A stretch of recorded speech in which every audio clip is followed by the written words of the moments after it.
Hi guys, it's Katie from Shire Ranch. Today I am up potting some of my tomatoes. I'll also be doing some peppers, but for you guys, I'm just doing my tomatoes. I started this yesterday with the majority of my tomatoes and thought I would show you guys what I'm doing as I finish up. So, first thing is I have all my tomatoes I planted in these soil blocks. They're like 2-inch cubes, and they work super well. And you can see the roots coming off of them. I don't know, can you see? But they have really good root systems, and it's not quite time for them to go outside yet. It's still a little chilly out, which is actually why I'm doing this in my entryway, because it's like one of the easier places to clean in case I spill anything. And I just want to make sure that I don't retard their growth any by keeping them in little tiny pots or little tiny blocks. I want to give them as much nutrients as possible. So first things I'm going to do, and actually I already did it, is I am up-potting 2 different types of tomatoes. One is speckled Roman, and the other is sun gold. So I am making sure that I tag these because I want to know where I plant them, even though it would be quite obvious once they start producing which one's which. But let's go ahead and get started. So here's one that I've already done. I'm repotting into these 4-inch pots, and they've been working really well, so we're going to keep doing that. These ones are super cheap. I want to get different ones next year, but I thought that I was going to make a bigger soil block maker, and I tried, it failed, and it was not worth my sanity to continue trying under a time constraint. So this is where I am at. So I have this bucket full of potting soil. It's the same potting soil that I use for the soil blocks. It's perlite, I think. One of those are vermiculite. I'll have to look that up. Composted cow manure, peat moss, some blood meal, and bone meal. So we're just going to be using that. And then what we do is we take one of our pots and we take one of our soil blocks. And actually this one kind of fell apart, so I'm going to take the bottom and put it in. Okay. So remember on tomatoes, you can plant all the way up the stem. It's going to, all these little hairs are wanting to put out roots. So that is what we're going to do. So you could do this one of 2 ways. I do have a trowel in here. I'm not going to use a trowel, but you can. I just find it too cumbersome and I can't be as gentle. So I'm just going to use my hands to go around and put in some soil. I'm trying and kind of failing at keeping it centered, and then I'll pat it in.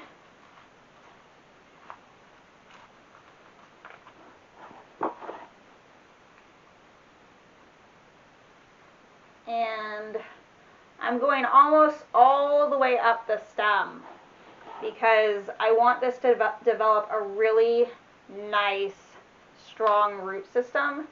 That's the most important thing to me right now. And there is our finished one, and it is a speckled Roman, so I'll stick one of the speckled Roman tags in there and set it into my finished tray. So let's go ahead and do another one, but I'm going to bring you guys at a different angle. Okay, So our 4-inch cheap plastic pot. These are much cheaper than I thought they were going to be. And I'll grab my tomato. Set that down. So you can see it a little bit better on this one. You can see the little root hairs coming down. That is an actual gimli hair, not a root hair. But you can see the root hairs on this one coming out, and that is what we want. So we're going to put this in there, and you can see it comes up probably to about there, so just under the first leaves, and that's what we're going to fill it to. And I'm just going to use my hand to go around, and I try to keep it as centered as possible. I'm not that great at doing that, but I try.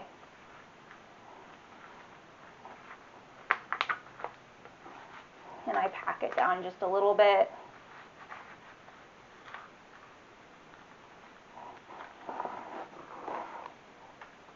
Because if you don't pack it down, it's going to settle on its own, and it's going to end up being like half full of what you actually intended. So you don't want that.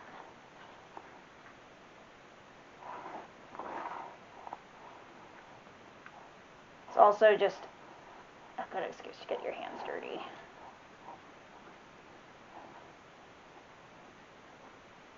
And if you want, you could always wear garden gloves. But here we go. Here is our next one, all potted up. And it is also a speckled Roman. And I'll find one of those, maybe somewhere. There's one. And here we go. Easy as pie. So we'll put these back into another tray. Here is one of our trays. It fits about 16 of these little pots in, really squeezed in. It's probably not like the smartest way to do it, but since these are circular, I want to make the most of my space. So I will squeeze them in. And this one does have a mesh tray inside of a solid tray. That's because this is one of the ones that had soil blocks in it. You don't need the mesh if you're just doing pots, though I do like the mesh.